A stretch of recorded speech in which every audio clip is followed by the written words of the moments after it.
رمضان کا مہینہ قرآن کریم کا مہینہ ہے. شہر رمضان الذی انزل فیہ القرآن انا انزلناہ فی لیلۃ القدر. قدر کی رات قرآن کی رات ہے، قرآن کریم کی رات ہے.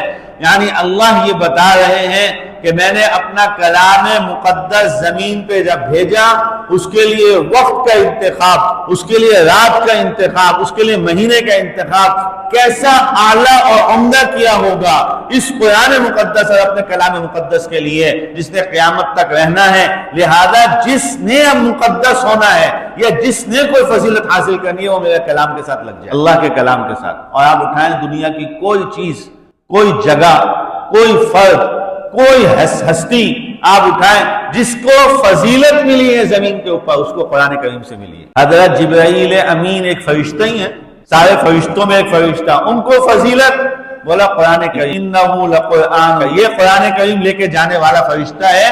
ذی قوت عند، مکہ اور مدینہ سارے عالم کے اندر فضیلت. بولا کیسے؟ بولا قرآن کریم سے. قرآن کریم کی وجہ سے مکہ مدینہ کو فضیلت ہے، ورنہ مدینہ تو پہلے یثرب تھا.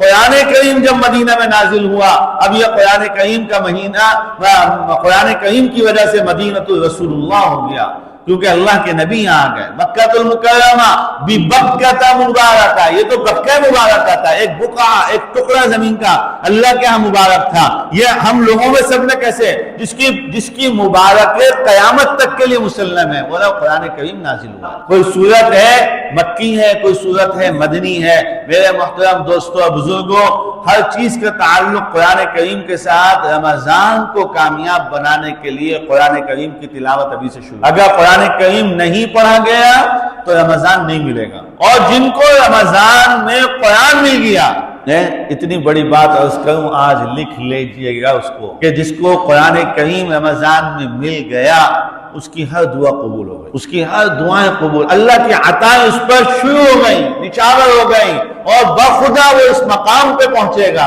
کہ جس کو قرآن نے کہا کہ تمہیں تصور نہیں ہوگا ایسی جگہوں سے عطا کروں، وہ اس مقام پہ پہنچے گا.